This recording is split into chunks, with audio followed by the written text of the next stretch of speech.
This is Brooke Shields. This is Kansas Bowling, and I get my kicks from listening to Blood, Guts, and Blu-Ray, part of the Core Temp Arts Podcast Network.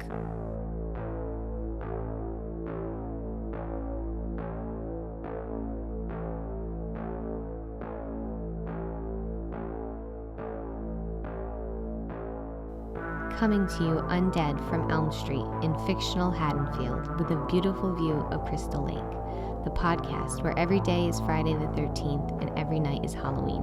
You are listening to Blood, Guts, and Blu-Ray, part of the Core Temp Arts Podcast Network. Here are your hosts, Bloodbath, Bub, and Brett667, the neighbor of the beast. Blood, Guts, and Blu-Ray is the official horror movie podcast of the Core Temp Arts Podcast Network, the home of Let's Chat.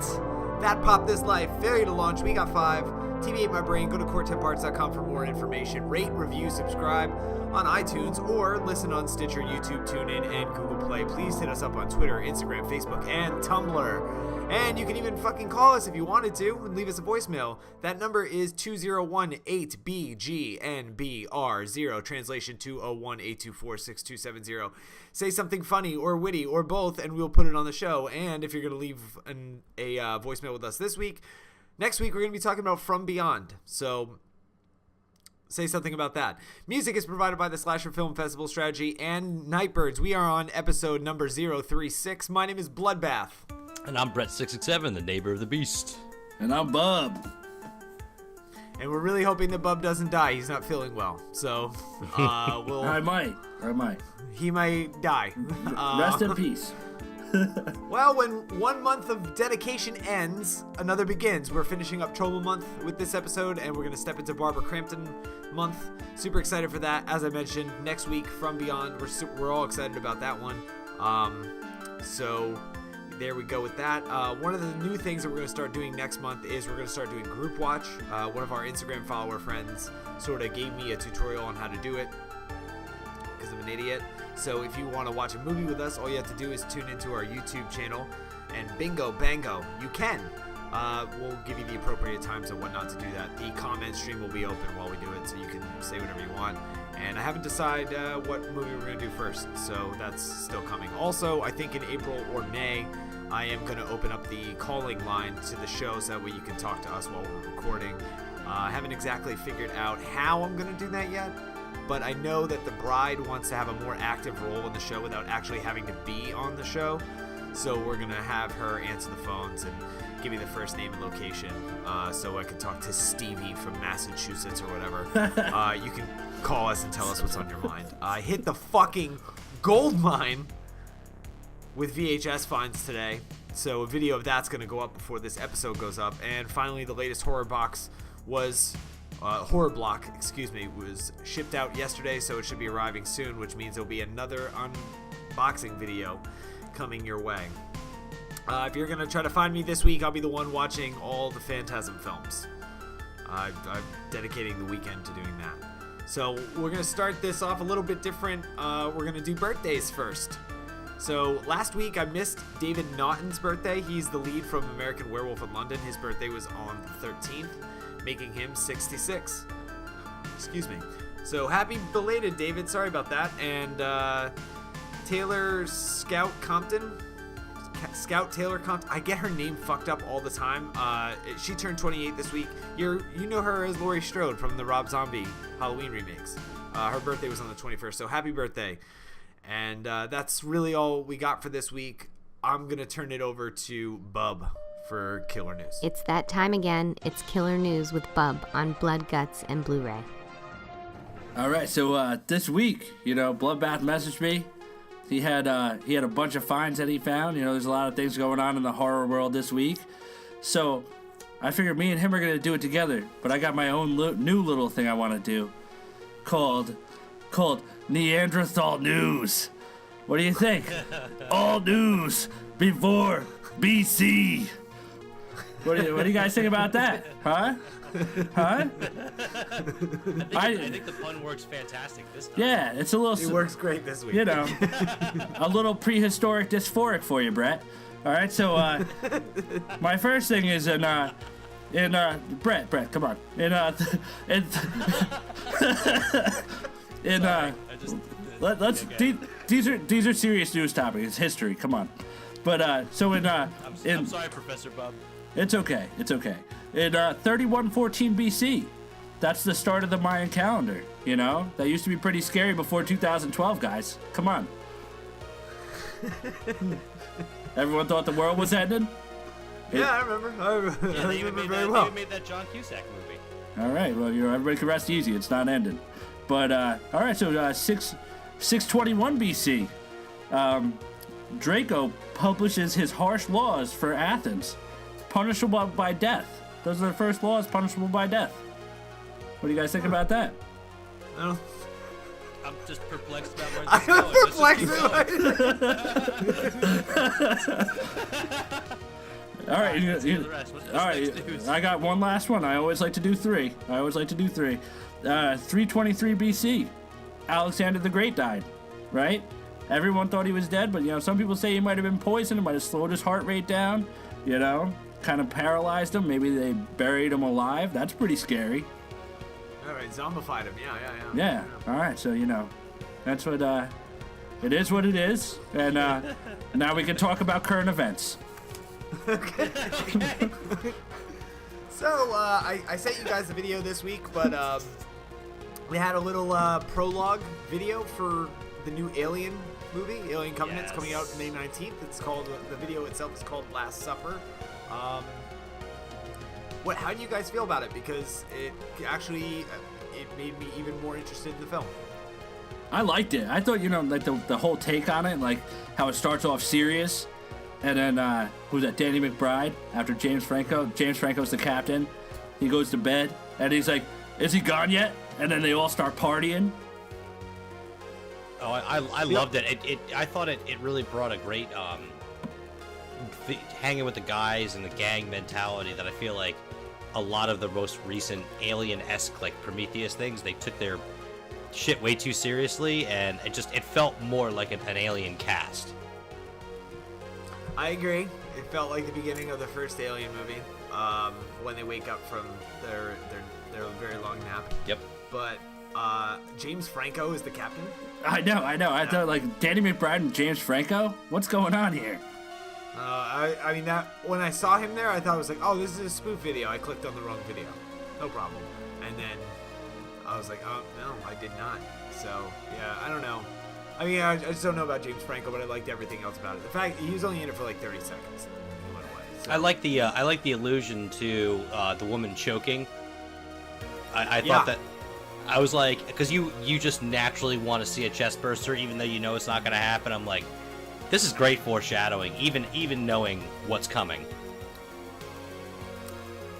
Yeah, so good job. A little good bit of promotion to keep people excited for the movie, because you can't. There's only so much you can do with a poster and a trailer. You know what I would love to see? Yeah. Is like a Sigourney Weaver reaction video to that. Like, I wonder if she's like, oh, this is gonna be great, or if she's like, what the fuck? Like, right? Like, it wasn't supposed to be this. Imagine that.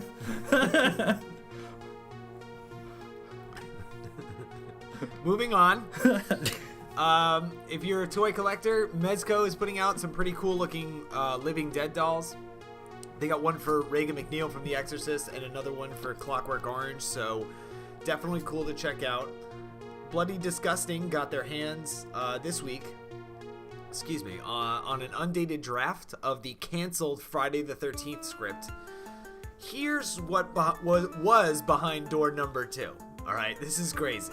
We would have found out the backstory of Jason's parents, Pamela and Elias. In the comics, Pamela, the cook at Camp Crystal Lake, kills her park ranger husband, Elias, when she goes into a blind rage after finding out that he had an affair. And Jason is a sympathetic character up until he drowns.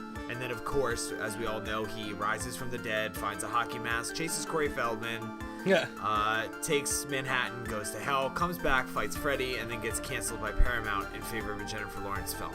So Jason can kill everything except a Jennifer Lawrence movie. That's basically what we've been able to determine from his legacy. That's kind of depressing when you put it like that. Right. The goal was to make everyone sad, and it worked. I guess there was also some worry about the new Predator film apparently being a PG-13 movie. That was going around for a while because I guess the AVP films were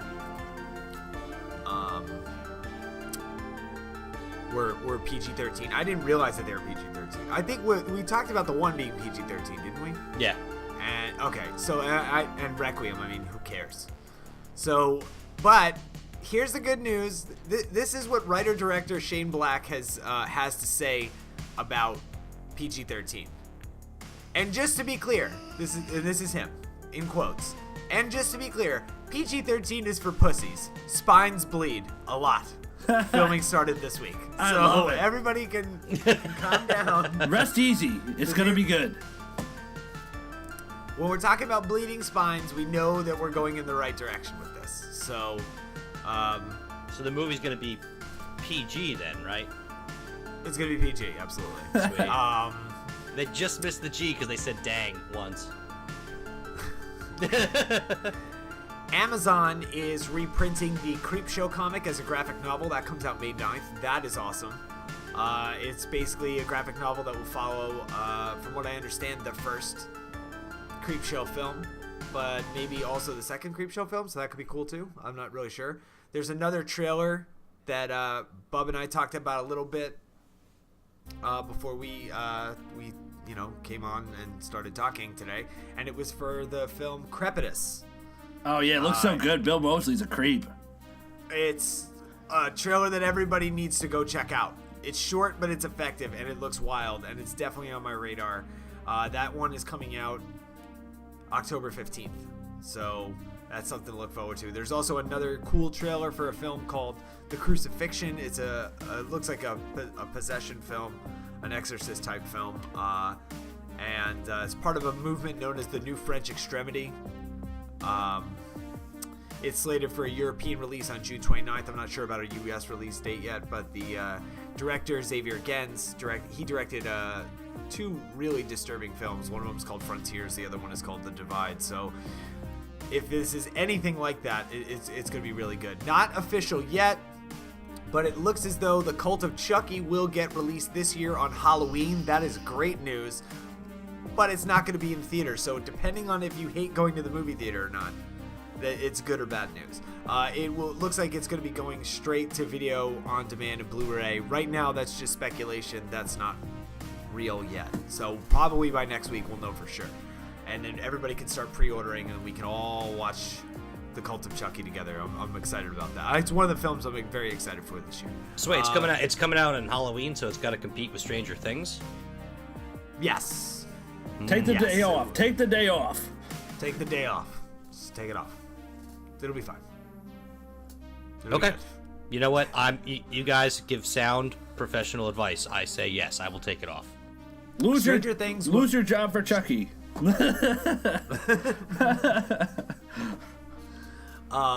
better way. I think it'll be. I get exactly what you're saying, but I think it'll be okay because most people already have Netflix anyway, so they can, we'll just save this for tomorrow. Or whatever, or the weekend, because the Halloween doesn't fall on a weekend, but they can watch Cult of Chucky that night. I mean, that would be my mentality. So if I had to choose, I don't have to choose. I can watch them all, so it's not going to be a problem for me. But I have no life. Oh, stop! Come on. Other people have. I'm serious. I have no life. I'm gonna watch all the Phantasm movies this weekend and do nothing. I got excited about finding a bunch of VHS tapes at a Goodwill that I didn't know was there today. And by the way, I got 5 for $2.84. Nice. Yeah. It was a good day. So, other good news, maybe. So the Bye Bye Man is going to get released on Blu-ray in unrated format. This is good because lots of people were saying that it was really bad because it was severely crippled because it was cut to be PG-13 and a lot of the cool parts got cut out. So maybe if we see it in this unrated format, it'll get a little bit more appreciation. I think it'll be good. It'll be good. Regardless, it's a stupid name for a movie. Oh, yeah. Stupid. But the picture for it, the promotional picture for that they had up on Bloody Disgusting, it looks scary. Where he's just standing there in the robe. It basically looked like an American version of the Babadook. Yeah. In a lot of ways, you know? So I thought that was pretty cool. There's a trailer out now for a film called Feral. It's sort of out there to attract a distributor. It doesn't because there's no release date or anything, but Taylor Scout Compton is in it, and it's got some familiarity. Some friends go into the woods to hang out and are attacked by something. I don't know. I'm not really excited about it, but it looks like something I would watch. Barbara Crampton is curating a section on Shudder. Word also hit this week that a sequel to Beyond the Gates is being written, and it's going to be heavily influenced by Nightmare on Elm Street Part 4. The movie 47 Meters Down, which is supposed to come out later this year in the U.S., has been the name of it has been changed to In the Deep, just for the U.S. release. The trailer is up. Mandy Moore is in it. Based on the synopsis, very similar to Cage Dive, which is also coming out this year. Looks like zombies are out and sharks are in. Whatever. Finally, the last piece of news here is that there's a book coming out. It's called Lost in the Shadows, the story of the Lost Boys. It's in the works right now. The book will tell the story of the film's inception, principal photography, and its 30-year legacy. Something I would definitely pick up. I love Lost Boys. So, that's about all I got. I did see Get Out last night. Oh, dude. How was it? You know what's awesome about that? Is that it's got a 100% rating on Rotten Tomatoes. At like 82 reviews. And it totally deserves it. It was completely unnerving. Oh, I want to see it so bad. I'll tell you right now, and I have my metric for how I rate everything, but like just based on just me sitting there watching it, if it's not a 4.5, it's a 5. No shit, that's high praise. Yeah. Everybody's saying it's that really, though. really Everybody good. loves it. Is it only in theaters or is it streaming as well?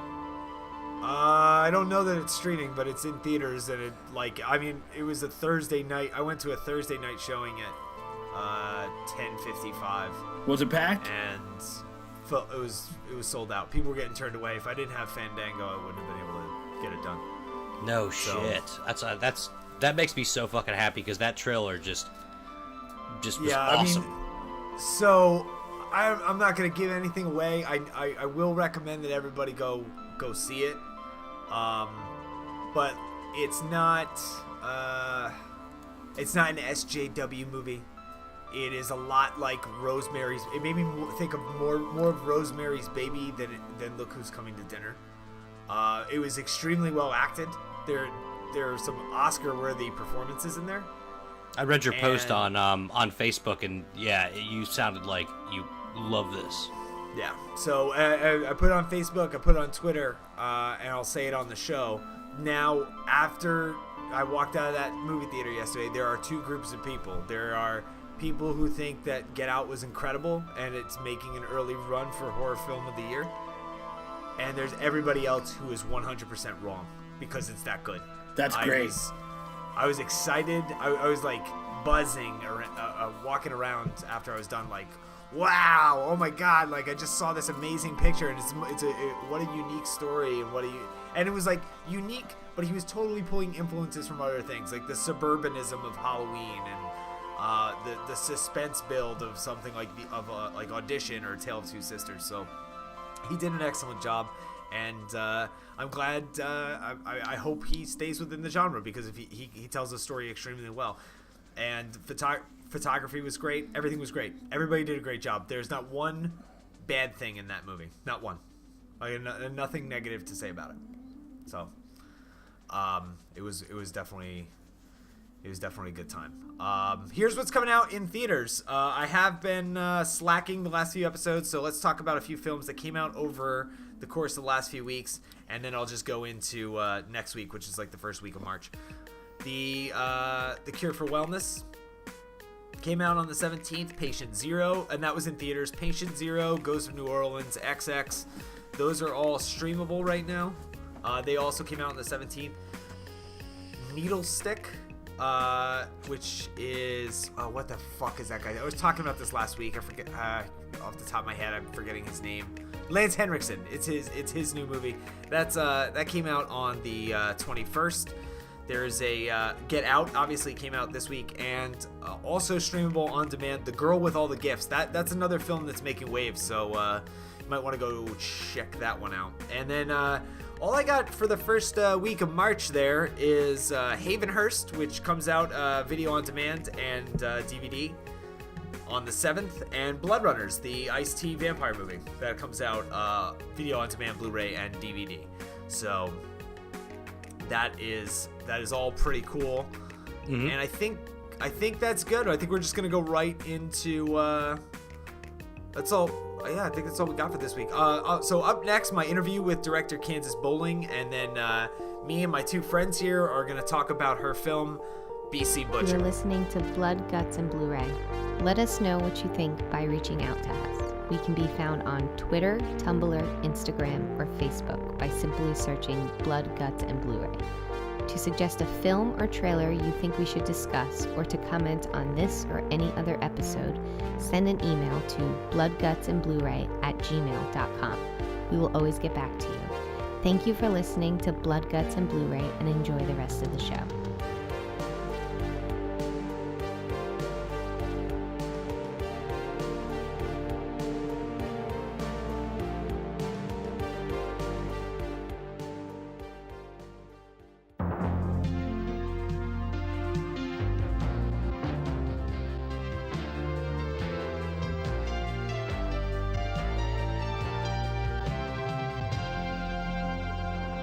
You wrote BC Butcher when you were like 15 or something and had it all done before high school. Almost everyone I know from high school isn't doing anything cool.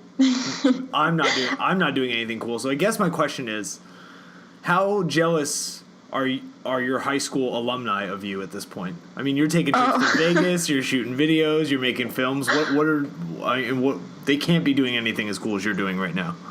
Oh, no. All of my high school friends are super cool. They're doing cool things, too. But I did write it when I was in high school, when I was 15. I graduated when I was 16, though, so I directed it when I was 17. So I was already out of high school once I made the movie. You graduated high school when you were 16 years old? Yeah. So, like, you were, like, one of the super smart kids? Is that what you're getting at? No, I just kind of, like, found this way where I had already taken some extra classes, and I found out a way where I could take a few more independently, and then I'd have enough credits just to graduate a year early. That's awesome. That worked. It totally worked out for you. So how long have you been interested in directing? Like, how far back did that go? When would you say that you got your start?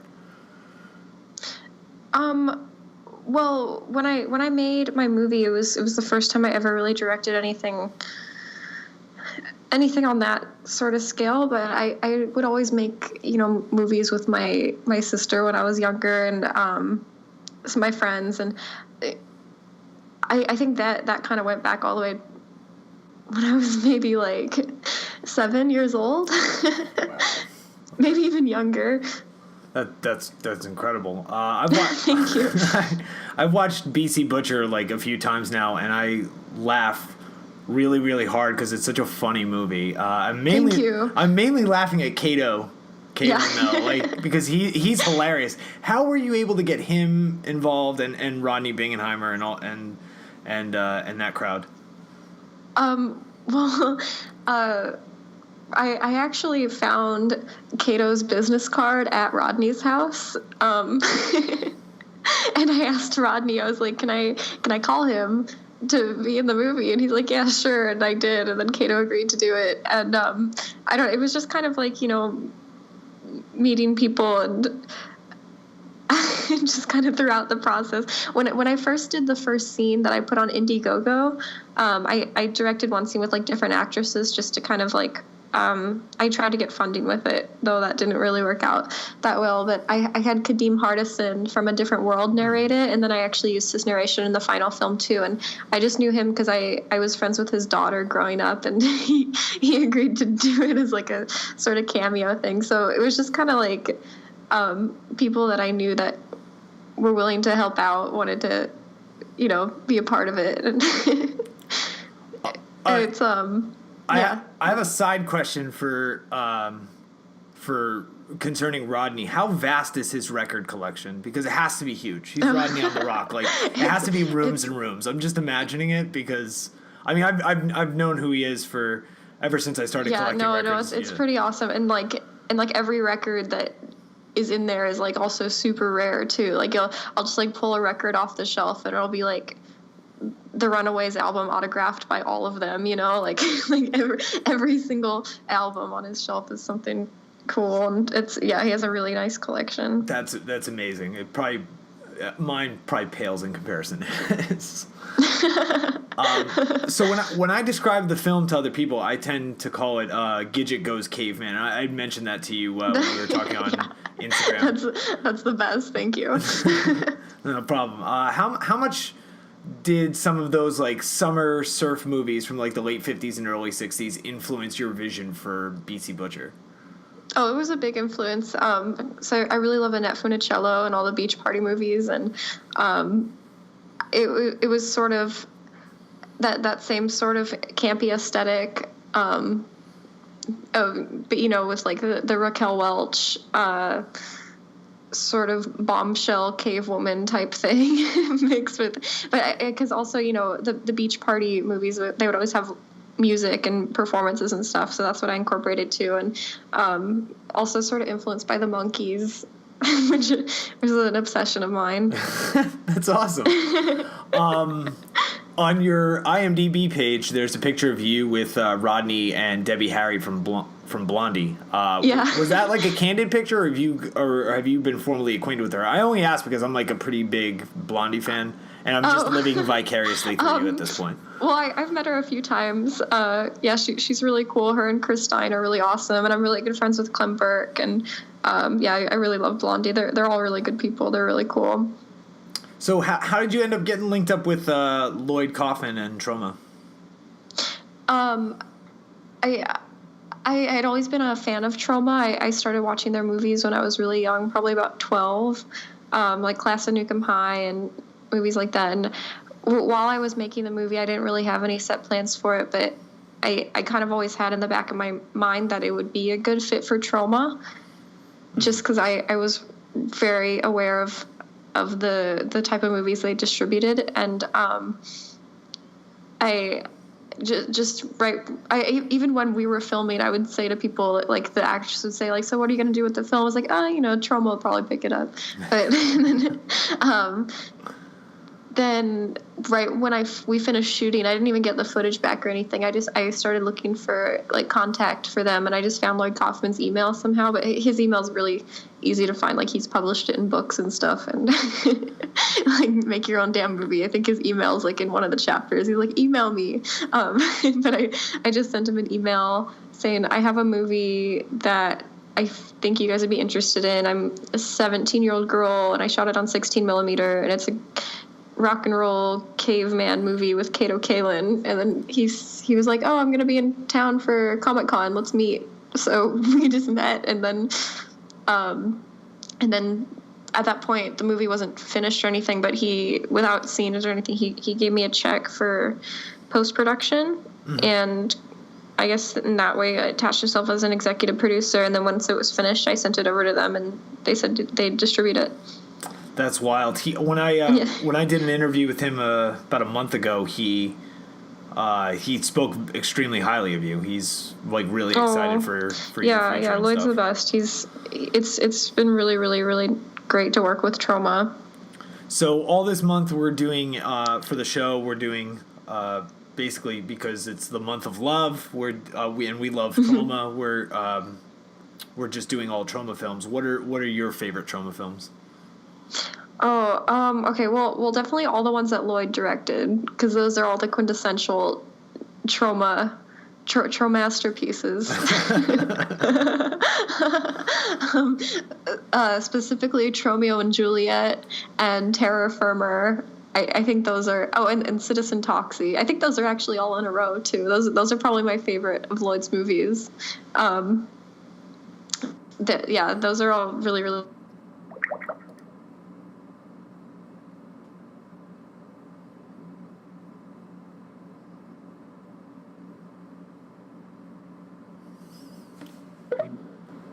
Hey, hello? Are you still there? Okay. Yeah, sorry, no, my okay. phone just started ringing, so. It's funny that you're. Sorry, where was I? Well, you were going over like Tromeo and Juliet and Citizen Toxie and stuff, and we're for Valentine's Day we're obviously doing Tromeo and Juliet, so. Of course. Okay.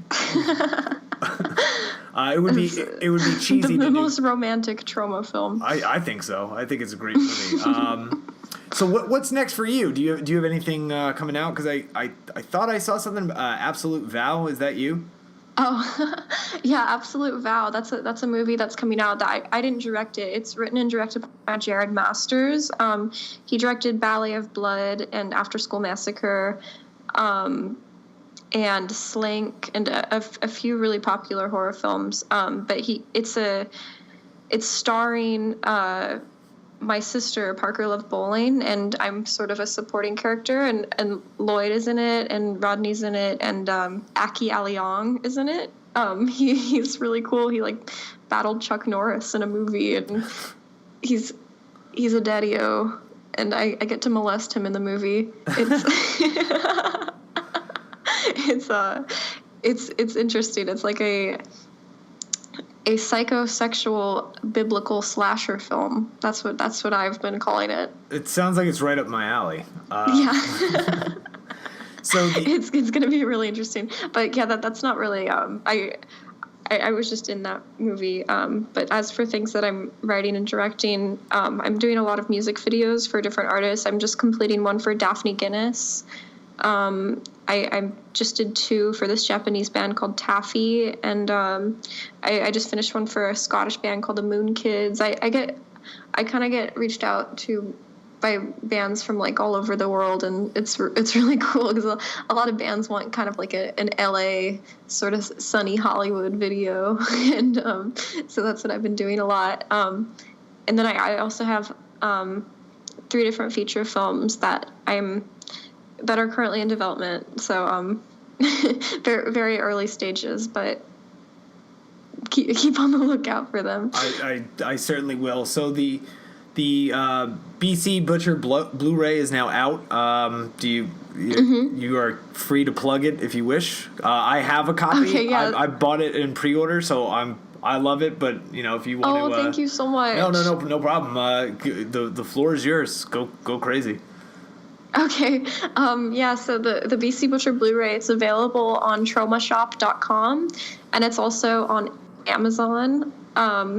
It's $25 for the Blu-ray, but I think there's some sort of deal. If you have Amazon Prime, you can get it cheaper too. So it's super awesome. It's the movie plus 2 different music videos I directed, one for Kill My Coquette and the other for the Death Valley Girls. And then it has a full commentary with me and Lloyd. It has footage from the red carpet premiere at the Egyptian Theater in Hollywood, California, and with interviews with Priscilla Presley and Clem Burke from Blondie and John Grise from Napoleon Dynamite. Kathleen Hughes, the star of It Came from Outer Space, and just a lot of interesting people that showed up that night. And it has a few other things that I can't remember at the moment. But, it has an interview of me and Lloyd, and it has a Blu-ray intro of me and Lloyd and Rodney and Toxie, which is really funny. We're at the Bronson Caves, which are the Bat Caves from Batman. That's awesome. Yeah. That's awesome. And a few other things, little trauma extra things. I'd like to tell you a story. The legend of the Butcher. Many years ago, people from this tribe began to go missing. All under mysterious circumstances. One by one, They were snatched up, and every time someone went missing, these big, animal-like prints were left behind.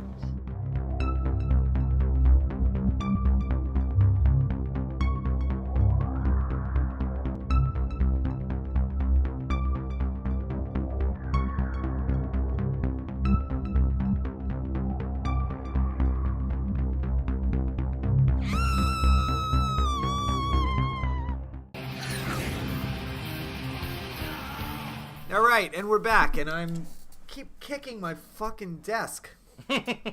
Anyway, all right, so BC Butcher was released in the early goings of 2016. It's directed by Kansas Bowling. In it, the naughty count is 0. The body count is 6. That's about all I know about it. So, Brett, wake up. Your turn. Wonderful. Neandra. She is the baddest BC babe of them all. Slaughterer of betrayers and whores, slayer of adorable stuffed tigers, protector of her beautiful tribe, and lover of the most effeminate caveman in all of film.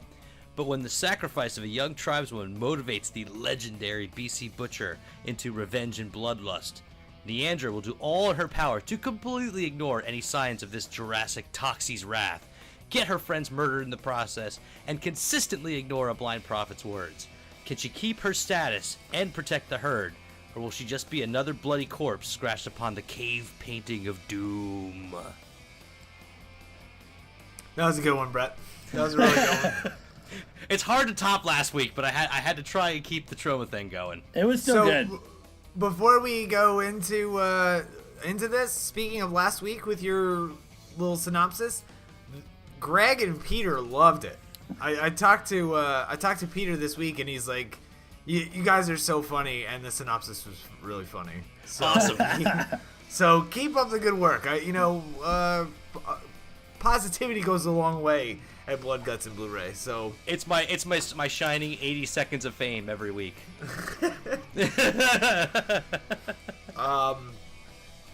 So to me, this is a trash film, like exploitation film of like the highest order, and Kansas and I had talked on Instagram after I posted a picture of the film poster, and when I saw it for the first time, and she responded to me calling it Gidget Goes Cave Girl, but I left something out, and it's Gidget Goes Cave Girl as directed by John Waters, because that's what it feels like. It feels like a John Waters film to me, and I'm a pretty big fan of BC Butcher, so it starts off great. You get the feel for how it's going to go when death and cannibalism sort of comes early, and followed, of course, by an oracle spouting out omens in patois and surfy beach party music. So that was fun. The names of the characters. Very fun intro. The names of the characters. Oh, and the song that they play, that Hollywood Argyle song, the Alley Oop, in the beginning while they're doing the credits. I love that song, and it made the movie great. Catchy. It's so good. I was listening to it today in the car. It was so upbeat, and just like, and they're all like modeling, like it was fantastic. I also love the names of the characters: Neandra, Anaconda, Bamba, Dinah, Rex. Poppy. That was a weird one, but yeah. And they were, the insults that they threw at each other were pretty funny. Like, "You filthy fossil liquor." I thought that was so good. So, what was your initial impression as the film started, Brett?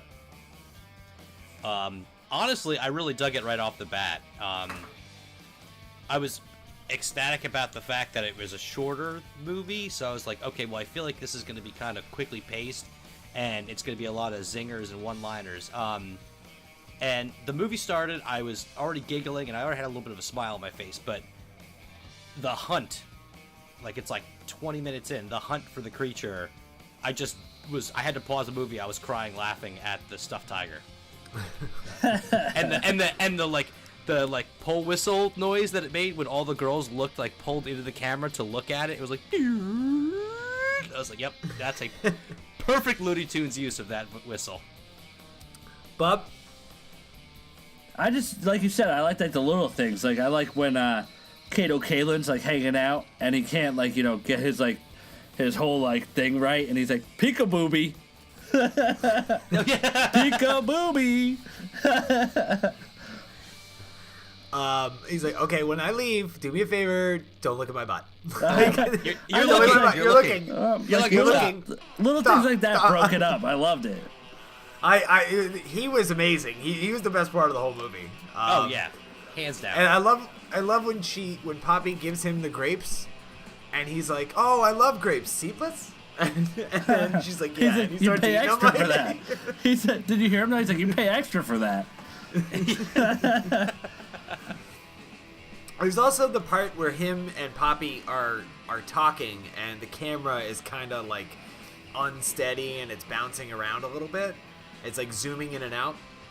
And I wonder how much of that, because it was done on purpose. Oh yeah, definitely. But how much of that was like inspired by like the U.S. version of The Office? That's a question I totally forgot to ask Kansas when I interviewed her. So I hope that she listens to this episode and then maybe hits us up with a tweet that says, yeah, I love The Office, and then then she'll clear it up for everyone. But it was I thought that was really cool, and like Brett said, I like the use of props, the stuffed tiger specifically. And just everything from the wrong time period. In fact, I love that almost everything is out of sync with the time period. Like they're putting on makeup, and like the way they're dressed is like a total exploitation. It's like an exploitation of an exploitation genre film. You've got bottled waters in there. Yeah. Oh, that's right. He dubs the bottle of water on himself. What was your favorite part? God, Jesus. I can't talk about the ending. So the ending was one of my favorite parts because it was so abrupt and crazy. But we'll go back to that. Definitely the hunt. I gotta go with 3. The hunt. Neandra and Anaconda fighting, and how terrible they are at fighting each other, and how she's always kind of fighting to put the bone back in her hair on the ground. Was so like wait, hold on, we gotta get this scene right. And when they went, I can't think of the word right now, but when they don't go shopping, they go not pillaging. What they go? What's the word? Help me out here. Where they go looking for supplies. It's like 3/4 through the movie where they're gonna go look for supplies and berries and stuff, and they start playing music, and it's like they're skipping all along. Gathering. They go gathering was probably one of my favorite parts. Bub, what was your favorite part? All right, so who was it? Anaconda, who got threw off the cliff, and then like that snake's attacking her neck. That was choking her. I think that was one of my favorite parts because it was like, boom, real snake, and then it was like cut back, and it was like farther away from her. It was like garden hose, boom, real snake, garden hose. You know. So I have a couple. Obviously, the Kato Kalin part was one of my favorite parts ever, and it was. I laughed the whole time. There was another part where Neandra, I think she wakes up Poppy, and she's like, "Let's go get the meat." I don't know why. I just thought it was a really funny line. And then that's when they find out that there was like a beast that ate or that took Dinah away, and they're hunting the beast and whatever. And the beast that makes like like weird like triangular paws, like a prints in the ground, but he obviously has human feet. Right. And then the part where they go gathering, I guess, and they're looking for Bamba, like they leave her behind, and she's already been killed by the butcher. And Neandra goes back, and she's like looking for her, and she's like, maybe we shouldn't have taken a blind person. It's like really funny the way it came out of nowhere. And then they just cut it. They're like, you expect her to say like something else, and they just cut to the next scene. I kind of love Bamba though, like with like the contact lenses and stuff. Like it looks so cool. Like all I could think was like, it did look cool. All I could think of was like Storm from the X-Men. Oh yeah, exactly. I like that black and white, like, surrealist fever dream that she did. I thought that was pretty cool when Dinah's telling the butcher to kill all the cave girls. I thought it was very, like, Friday the 13th, like, kill for mommy type of thing. You know what I mean? Yep. And then they have them all, like, laughing at Leandra and stuff like that and, like, playing with her hair. Yeah, I love that shit. I'm always into that stuff. And there's also a little teensy bit of improvised eyeball gore, and I love that. And everybody here knows I love that. So I love eyeball gore. I'm very pro eyeball gore. I've been for a long time. I always have been. I'm not gonna deny it. Not in 2017, anyway. I think that also the music that Kansas chose for this film was great. She really hit it right on the head. I really wish there was a soundtrack for this because it's everything about this is great. And when I talked to her after we were, after we were done recording, I encouraged her to check out like Nightbird. So I was like, hey, based on some of the music choices that you used for BC Butcher, I really think you'd be into Nightbirds. And she was like, yeah, I'll check them out. I was on her IMDb page. She like hangs out with like 3 of the members from Blondie. They're like friends, so it's wild. You know what I mean? Like she's pretty hip, and she's definitely got a good ear for music. So good for her. Of course, Leandra, the character you love to hate, saves the day. I'm not gonna give it away. I only bring it up because Kansas found a very simple way to break the mold, abruptly break the mold of a film that you kind of suspected was gonna go a different way. So, I'm a big fan of this film. Unfortunately, it doesn't seem like we're not talking about it enough, but like, it's a 51-minute film, and it does a lot in 51 minutes. It does a lot in 51 minutes. It does a lot in 51 minutes, but it is a 51-minute film, and there's not a whole there's not a whole lot on it. I know that obviously we know that she sort of wrote this when she was 15 and then directed it when she was 17, which is insane. And then got in touch with Lloyd, and Lloyd put it out, and she's now she's doing great. I mean, she directs a ton of music videos. She's got other projects on the way, and her sister, her younger sister is also in the movie, and she's she's taking on some acting roles and stuff too. So we're gonna be here over the next few years. We're gonna be hearing a lot about them, hopefully, because they're both pretty talented, and they got a good ear for music. They got a great eye for like style, not only from the director's seat, but also props and costumes and all that stuff. This was all done, like, she did this all by herself. I never did anything cool like this in high school. I've never done anything cool like this in my whole life. Nope. So, right? When I was 15, I skateboarded. That was yeah. I played guitar and skateboarded. But like, not good at all. I was terrible. But like, so it's an incredible accomplishment. It's like now that I'm old, I have to live vicariously through people like Kansas Bowling. So, I mean, what do you think she does? What do you think she does next? For a follow-up. There's a lot of shit that she's involved in. On like IMDb has like 7 or 8 things that she's like shooting or writing or filming or she's got a busy slate now. Yeah. I was thinking about it this week though after watching this movie, and I was like, where do you go from BC Butcher? You start out with such a great film. Maybe you go to AD Annihilator. What do you guys think about that? Let's run that by Kansas. You go from BC Butcher to AD Annihilator. It's like going from Friday the 13th to Jason X in one shot. Cut out all the middlemen. Look, if she decides to make AD Annihilator, I want her to take the band from the first one playing like all the watermelon guitars, which another fucking scene that was hysterical. Oh, I want that to be us. I want that to be us. We'll be the ugly kids. Yeah, let's be the ugly kids. I'm down. Take it from the jungle right to the spaceship. Yes. So, Brett, remember when you and me talked about Psycho Beach Party? I'm so excited you're bringing this up. Go ahead. Psycho Beach Party wishes it was a fraction as good as BC Butcher. That, you are actually, it's amazing because I wish we could prove we didn't talk about this. That has been running through my mind the entire time, and that specific scene with them playing music and doing the beach party dancing, I was like, this is what Psycho Beach Party wanted to accomplish and failed miserably at.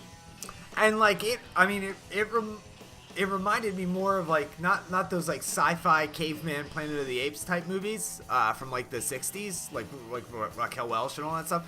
It totally reminded me more of like the Big Kahuna Elvis Presley surf movies. Excuse me 1 second. That were on like the Disney Channel all the time when I was a kid. Those were on all the time. It's so funny you had that thought because it was the same thing in my mind when I watched it. And what I think for in Kansas's case, like, you know, she may or may she likes this sort of like silly genre. Obviously, she made a movie that within this genre, so she has to like it a little bit. But like the door is wide open for her to go in any direction. She can go into a horror direction. She can go to a horror comedy direction. She could totally just walk away from this and go into like this, you know, beach party exploitation type genre, you know, and she would be totally fine because of she got a good stylistic eye, you know, and that's what matters. That's what's going to set her apart from her peers. And you know, the rest of the world just better watch out. Anybody else got anything to add? The only thing I can really say, that one of the things that I like this over a lot of other trauma films is everything that was comedy, that was funny, felt natural and didn't feel forced. And I know kind of a point of some trauma films are like the bagel scene from Hectic Knife, where we're gonna force a joke so hard on you that it's gonna be funny because of how hard we push it into your face. And I feel like the like you said, the banter between the girls, it almost they had this like Cali girl freshness and attitude towards each other, and it worked within this film so wonderfully, and they never shoved it in your face. And of course, obviously, the stuffed tiger is still great because they brought the stuffed tiger back again as a flashback, which I was ecstatic about. The jokes were just effortless, and I thought that really shone through the film. Agreed. Bob, you got anything before we take a break for ratings? I was just surprised that there wasn't one dinosaur in this movie. Not one. I mean, I love the stuffed tiger myself, but I mean, BC Butcher, come on, man! Like, you could have thrown in a plastic dinosaur, thrown in a stuffed tiger. You're not gonna throw in a plastic dinosaur, but you know, I'm not gonna hold it against them. You know, hold it against her. Yeah, it's alright. It's alright. Very, very nice of you. You know. So, all right, we're going to take a short break, and when we come back, we are going to rate BC Butcher. You're listening to Blood, Guts, and Blu-ray. You are listening to Blood, Guts, and Blu-ray. We are dedicated to bringing you the show across your favorite medium.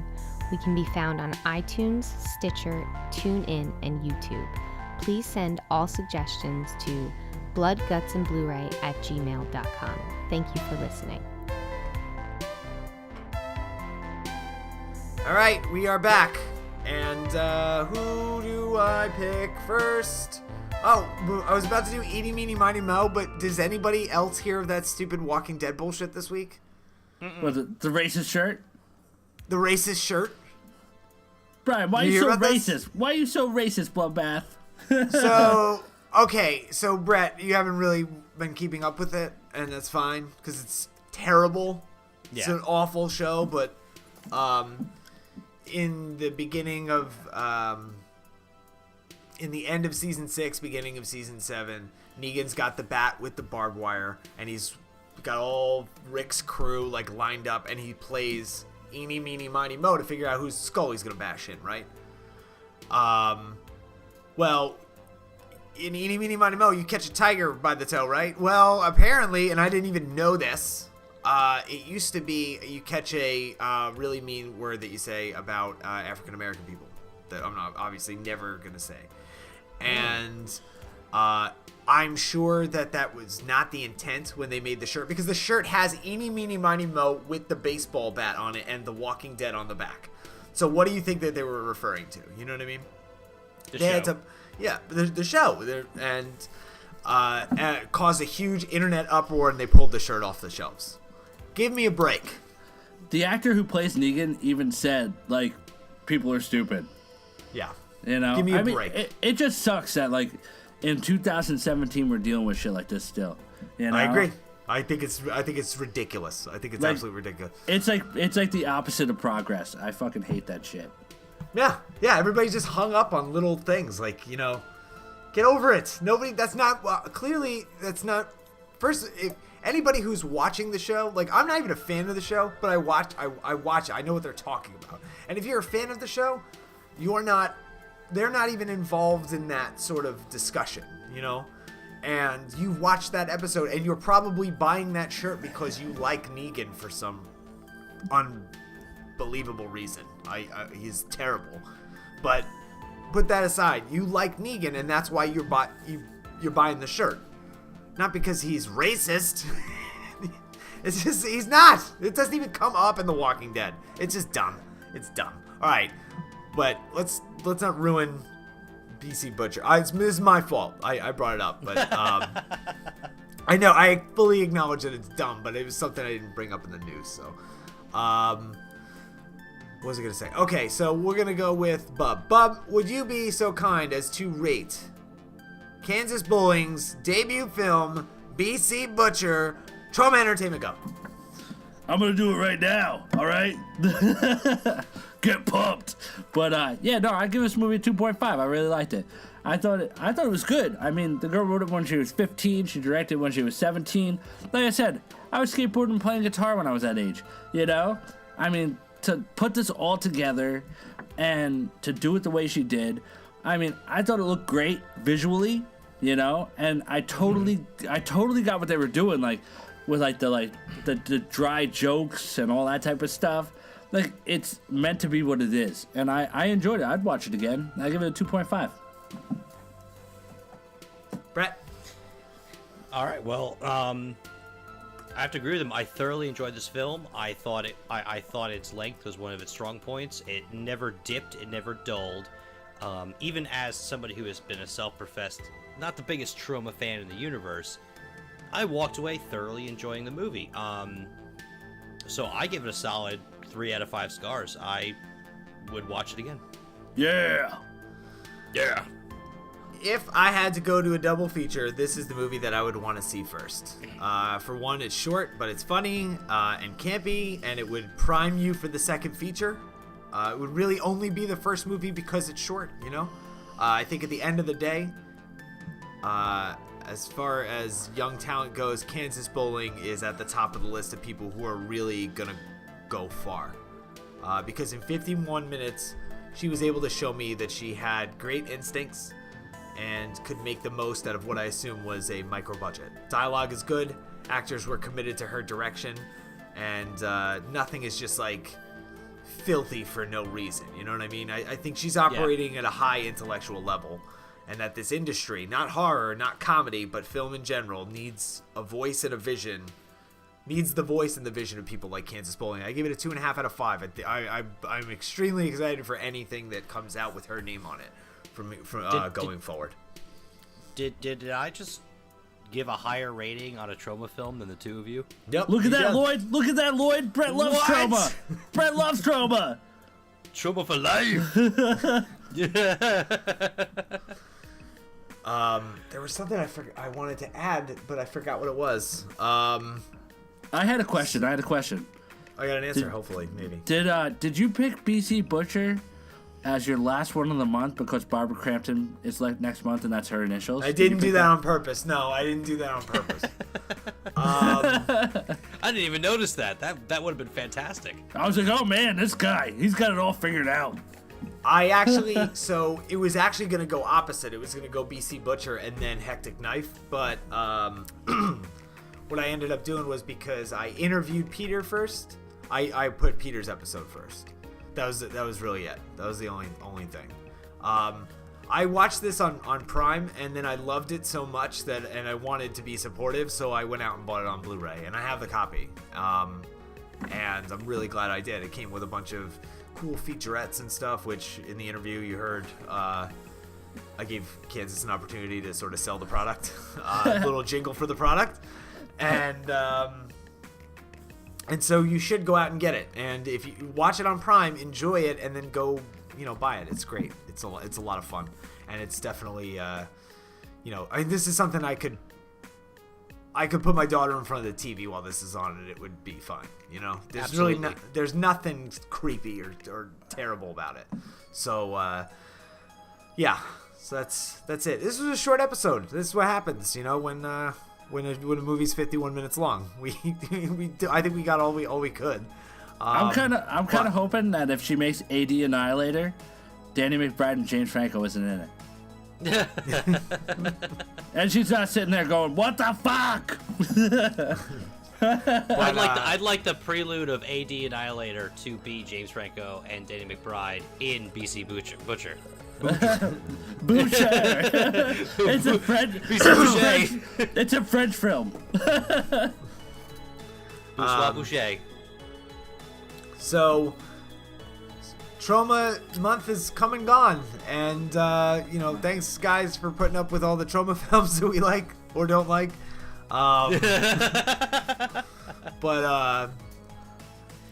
So next month is all Barbara Crampton all the time. We sort of have our films planned out, but if you want to email us at bloodgutsandbluray or bloodgutsandbluray@gmail.com, or you can hit us up on Twitter and maybe make a couple suggestions. Don't say Chopping Mall or Reanimator. We already did them. We're not going to do them again. And don't say Body Double because she's in it for like 3 seconds.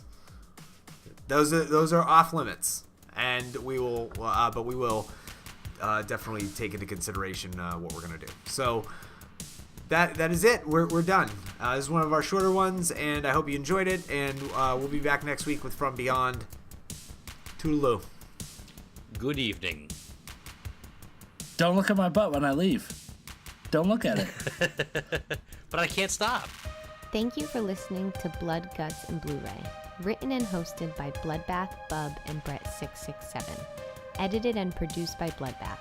Music has been graciously provided by the Slasher Film Festival Strategy and Nightbirds. Artwork and logo have been provided by Bub. Blood, Guts, and Blu-ray is available on iTunes, Stitcher, TuneIn, and YouTube. Be sure to follow us on Facebook, as well as @BloodGutsBluray on Twitter, @BloodGutsandBluray on Instagram, and visit our Tumblr page by going to bloodgutsandbluray.tumblr.com. For any questions regarding the show, advertising, or anything else, please send an email to bloodgutsandbluray@gmail.com. Thanks again. Get possessed.